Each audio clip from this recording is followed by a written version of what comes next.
Hi, my name is Binion, and welcome to the Binion's Poker Series. 60 years ago, my grandfather opened the Binion's Horseshoe in downtown Las Vegas. Not long after that, he got together a group of friends to play a high-stakes poker game. This historic event became the World Series of Poker. Since then, poker's come a long, long way, and it's huge all over the world. And here today, we have a superstar of poker, Layne Flack. Thank you, Benny, but that's back-to-back Flack. Through this series of DVDs, you will learn from some of the most successful players in the world. Each player is different and has their own style. You will be able to get into their head and understand the game as they do. This DVD is geared for the more intermediate player. So if you play in a weekly home game, online, or even at your local casino, I'm going to give you the tools, the confidence, and the knowledge to increase your chances of walking away from the table a winner. In this DVD, I'm going to bring you 3 subjects: reading the table, tournament play, and live play. Reading the table is one of the most important things you're going to have to do when you first sit down to play. Sizing up your opponents is key to the game. When you first sit down at the table to play, don't think of it as a group. Take it as a one-on-one strategy with each player. It's not always the way you play the player, but how you know that player is playing you. I'm gonna call. Layne, I've heard you compare it to offense versus defense. What do you mean by that? For example, why do the pushing when the donkey's a pulling? Layne, can you explain that? For example, you can have the best hand and you have options of betting it or checking it. Sometimes you might want to let the other player bet it for you.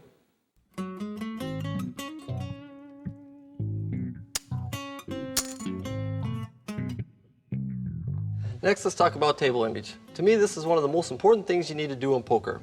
So when you're sizing up your opponents, just remember, they're sizing you up also. If this player comes to the table and he's known for one who plays a lot of big hands, he's going to have a tight image. If this player comes to the table who plays a lot of hands, he's probably going to have an image of being a loose player. If you turn over the nuts 2 or 3 times, the players are going to play you as a solid player. If next time this player over here turns over a bad hand a few times, you're probably not going to give him the respect as you would with the player that turned over the nuts.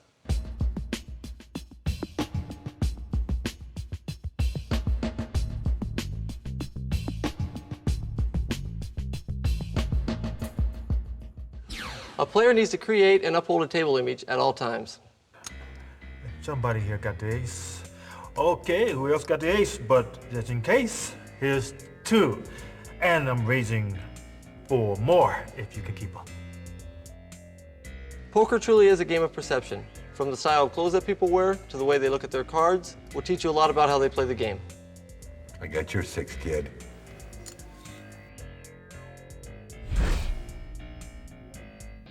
Okay, Layne, now that you've established the table image, how do you make it work for you? You can change gears. At all times throughout the game's going to be either faster or slower, looser or tighter, and you just change gears accordingly. Abuse or use your image. Layne, can you explain that? For example, if your image is a tight player, it's going to be hard for you to get called by a lot of the other players. So now you got to create an illusion of being a loose player so that you can get action from the rest of the players. I call. I'm gonna call. I'm gonna fold. What do you do at the beginning of the game when nobody's shown you anything? I like to just keep an eye on the game, and to quote a friend of mine, Ted Forrest, dip your toe slowly, playa. What do you mean by that? Create a table image. Just watch the game for a while, see how everybody else plays. Like we taught you earlier, size up the players, and you start to create a table image, early. It might not be the same table image you've always had because you could hypothetically get dealt 5 big hands.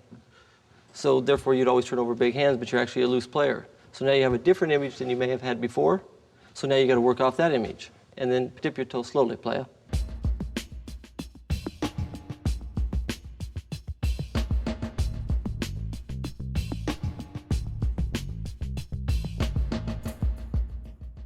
Now that I've taught you what table image is and what sizing up your opponents are, I'm going to teach you about loose game versus a tight game. Layne, what is a loose table to you? Basically, a loose game is where everybody's playing almost any 2 cards and there's a lot of chips flying everywhere and you got a lot bigger pots. Or a tight game is where people are being a little more selective with the cards that they play and the pots are much smaller. In general, how would you play a loose table as opposed to playing a tight table? Basic strategy is just anytime you're in a loose game, play tight. Anytime you're in a tight game, play loose. I mean, that's basic strategy all the way up to the limit I play. Layne, can you explain that? This is where, when I taught you earlier about creating the illusion of the image you have, for example, you may want to play very loose if you're a tight player early, just to create an illusion of a loose player, and then actually tighten up, and players will play you as if you are a loose player, but you're actually playing tight, and then that's where you'll start to earn. Quick tip, don't be afraid to mix your game up as much as possible. If you were an intermediate player, what would you do then, Layne? You can just play, early in the game, just play a few bad hands, make everybody think you're a very loose player, and then show them you're playing bad hands. And then everybody will get in the game. As the game builds in No Limit, it usually just keeps on building. What would you do in this situation? As you start to rise up in limits, there's many games that are very tight, and you have to do anything you can to try to create some action, or basically you're in a bad game and just select a different game. Why is that an effective tactic? Anytime you induce more action, you have the ability to win more chips. If a tight game, if nobody's putting in any chips, it's going to take a long time to win them. And you're always up against good hands against good hands. Okay, Layne, now I see.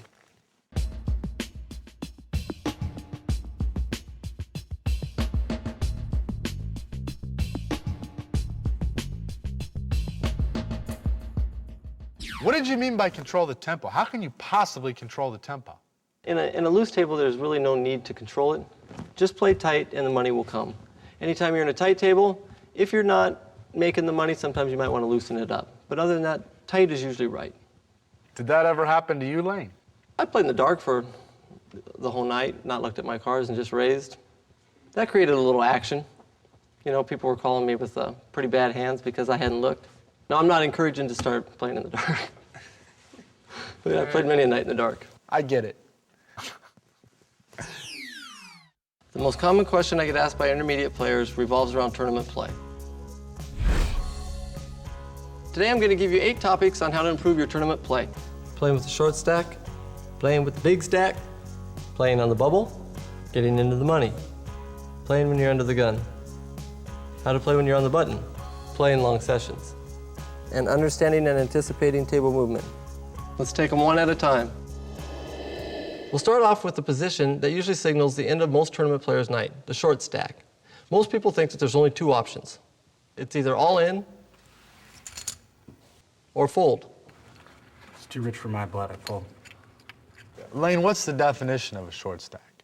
The definition of a short stack is when a player feels he's in desperation to make a play at the pot. Anytime he's in a situation where he feels he needs to make a play, he's probably the short stack. How do you play in a short stack situation? I'm never short stacked. Ooh, gotcha. There's 3 ways you can play. Most players only know 2, the all-in or the fold. The general one I like to use is raise 3 times the size of the big blind. For example, if the blinds are 100, 200, make it 600.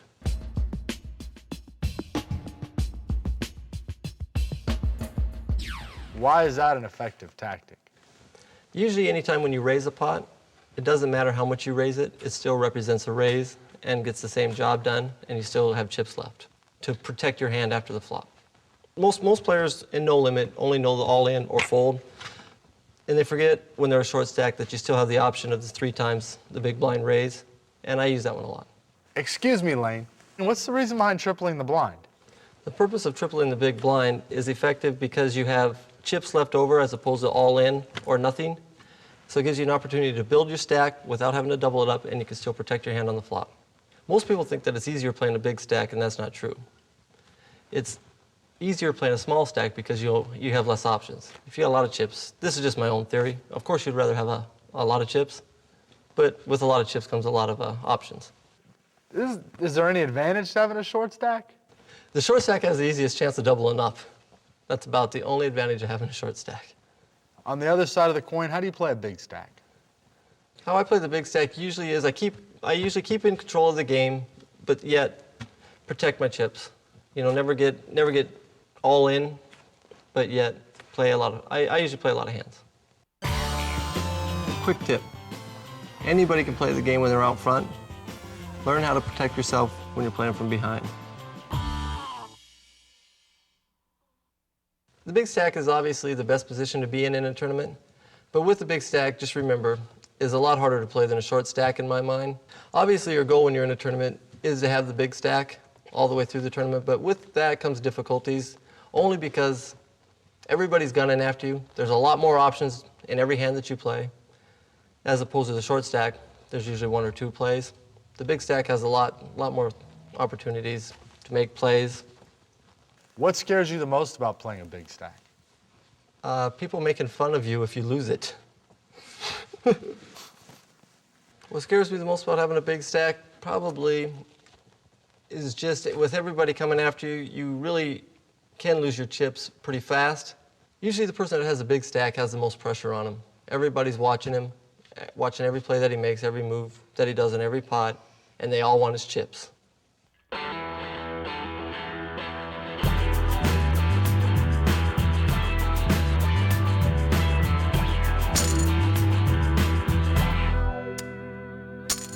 Layne, how do you play when somebody else has the big stack? This is one of the intermediates also problems, or not problems, but a lot of players don't think they should run big stack up against big stack, or they think going after the small stacks is the way to play. You know, a lot of people shoot after the small stacks, but if you think about it, the big stacks have more to lose.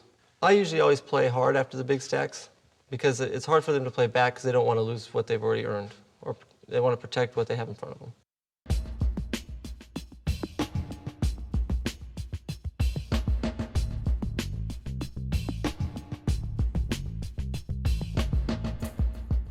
Layne, what would scare an intermediate player about playing a big stack? I'll tell you what intermediate players' probably biggest error in No Limit is they always try to go after the short stacks because they feel as if that's all they can lose, when in reality that's all they can win. Is what they need to be doing is going after the big stacks as well as the little stacks. That's where you can earn and build your chips. That's interesting, Layne.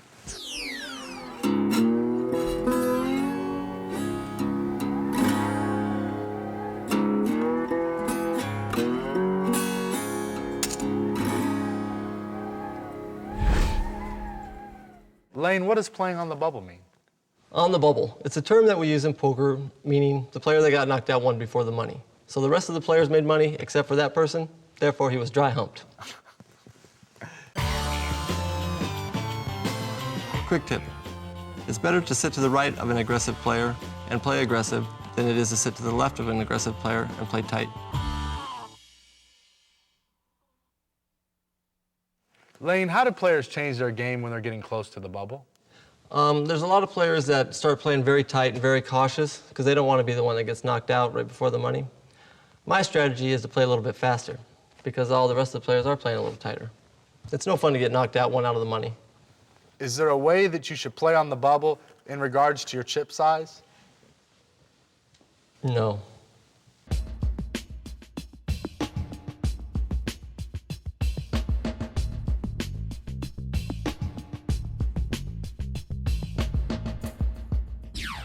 Layne, what's it mean to be in the money? To be in the money means you're in the money. But this one's more important. The term in the money means nothing more than every player that's left in the tournament is guaranteed cash. How should an intermediate player handle being in the money?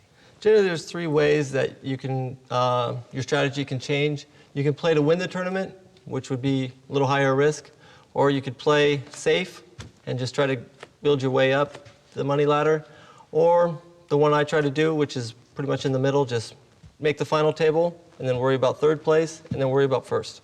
If you work off those steps, you'll generally come out pretty good ahead. Is it tougher playing when you're in the money? It's generally tougher to play in the money because all the better players have risen to the top. You know, usually when you get down to a tournament, you only have this, you know, a few players left, and it's usually the better players, and you got more at risk. You're actually playing for something.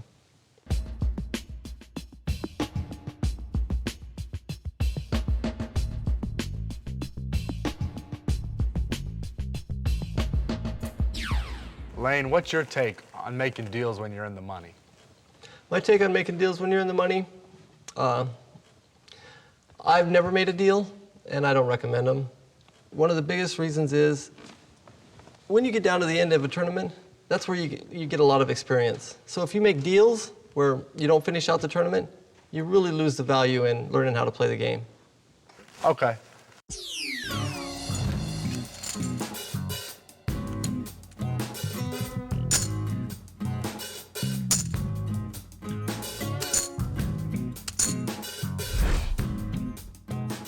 Your position at the table will dictate on how you play each hand. One of the positions, for example, is under the gun, which is the first person to act after the big blind. In my mind, it's probably the trickiest of all positions because you have to act before the other players at the table get a chance to act. As opposed to being the last person to act, you get to see what everybody's already done. Therefore, you have a lot of options, and you got to preempt everybody else's play. So to me, this is the hardest position to play at the table. Under the gun is the toughest position at the table, so therefore you want to play it the strongest. So if I play 5-6 offsuit, I'm going to play it the exact same way I'd play 2 aces. And I will play 5-6 under the gun, which therefore nobody ever is able to read whether I have 2 aces or the 5-6. But for the intermediate players, I wouldn't recommend it. What would an intermediate player do now, Layne? For most intermediate players, I would say you play it the same as you do at any other position at the table until you learn and grow, and then you'll figure out how your style will fit in with how you should play these hands.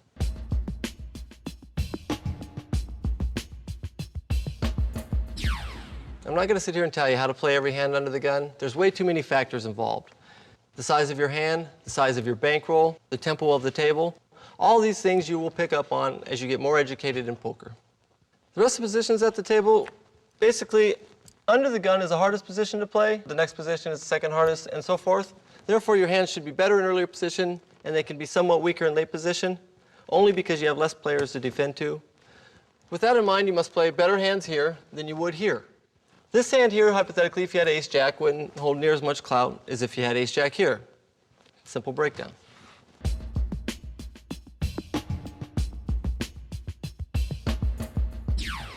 Layne, what position do you like to play from best? A better position is the one on the button. It's the exact opposite, basically, as the one under the gun. The under the gun had to act first. The button generally gets to act last. The button position is probably the easiest position to play at the table, yet the most dangerous. Layne, what do you mean by that? I consider it the most dangerous position because it's a steal position.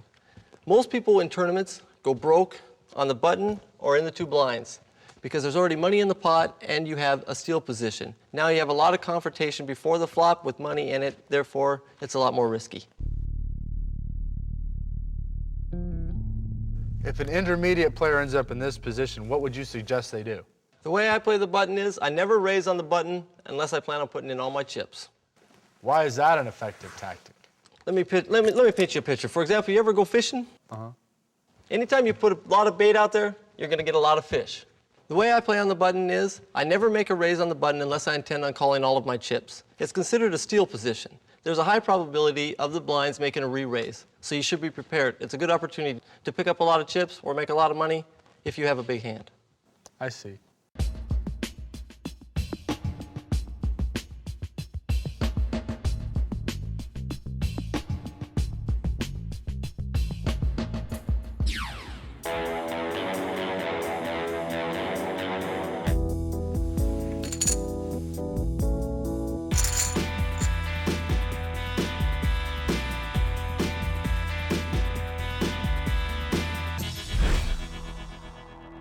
Layne, what do you do to keep your energy up in a long session? My take on playing long sessions is I don't recommend them at all. Whether you believe you're getting tired or not, you're probably just excited from playing the game. I've played a lot of long sessions in my time. Your mind will play tricks on you, and when you sit at the table for a very long time, you're a lot more tired than your body actually will lead you to believe. It may not appear that, but you don't see the errors that you are making. Call. And you will make a lot of errors, and that can't be correct. If you do get yourself in a situation where you're playing in long sessions, there's a couple tips you can do. One, make sure you drink a lot of water. Keep exercising every hour, maybe go for a walk and just do a few stretches so that your blood keeps flowing and the energy keeps going through your body so you don't weaken as fast. Therefore, you might be able to pick up a few extra hours. Thanks, Layne. Quick tip. When playing long sessions, try to take a break every hour.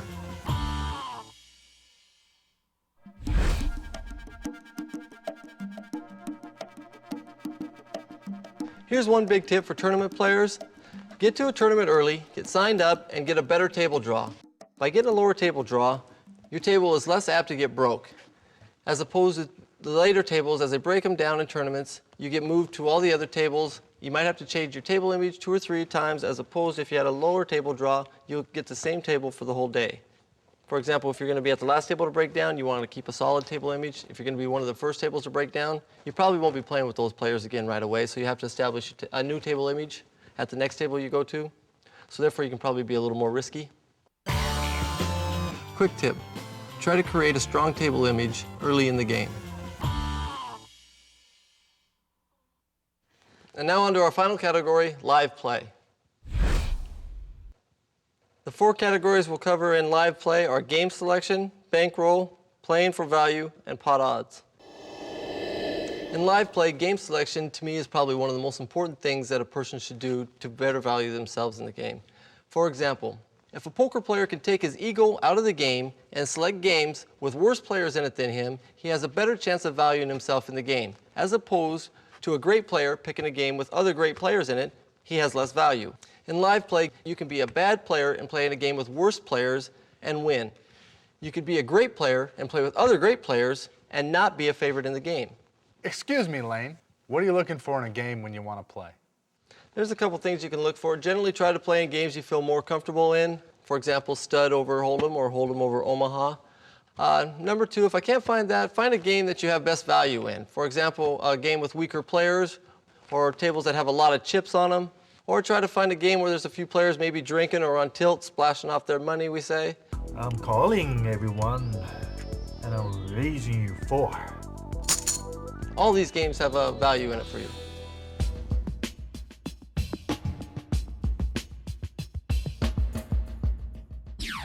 The definition of bankroll is basically just the amount of money you allow yourself to gamble with. Layne, do you have any recommendations of how much of your bankroll you should risk in one night? Now, a basic guideline to follow is try not to ever risk more than 1/3 of your bankroll at any one time. You got any rules of how much money you should have in your bankroll when you sit down to play? To feel comfortable in the game, I usually try to walk in with 4 times the size of the buy-in, giving yourself 4 separate opportunities, or bullets as we call them. Uh-huh. And always set goals to win.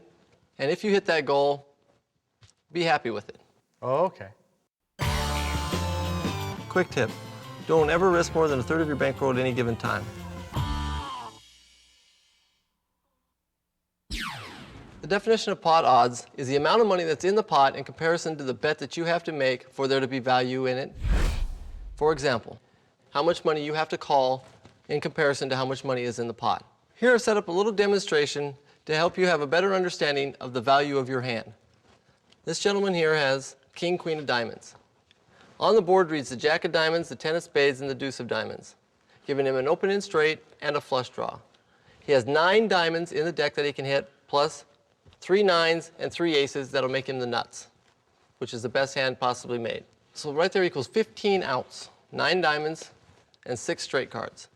This gentleman has 3 jacks, which is top set, and you have 2 hands, one player having top set and the other player having a king high flush draw and an open-end straight. Believe it or not, this gentleman against this gentleman's hand, hypothetically, are even money. Meaning pot odds are, any bet that you make, your pot odds of calling are 50-50, exactly correct to make the call.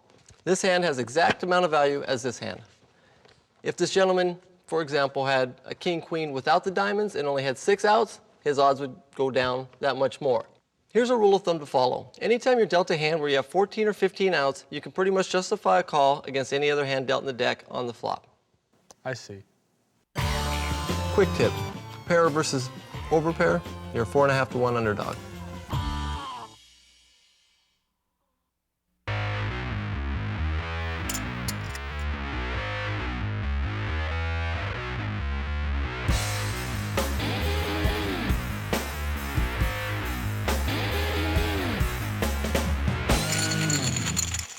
The things I taught you here today will bring your game to a new level. On my next DVD, we're going to take a more advanced approach on things such as tournament strategy, cash games, and bluffs and tells.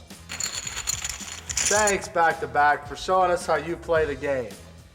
In future Binion Poker Series DVDs, you will hear from other world champion players. Thank you for watching, good luck, and we'll see you at the tables.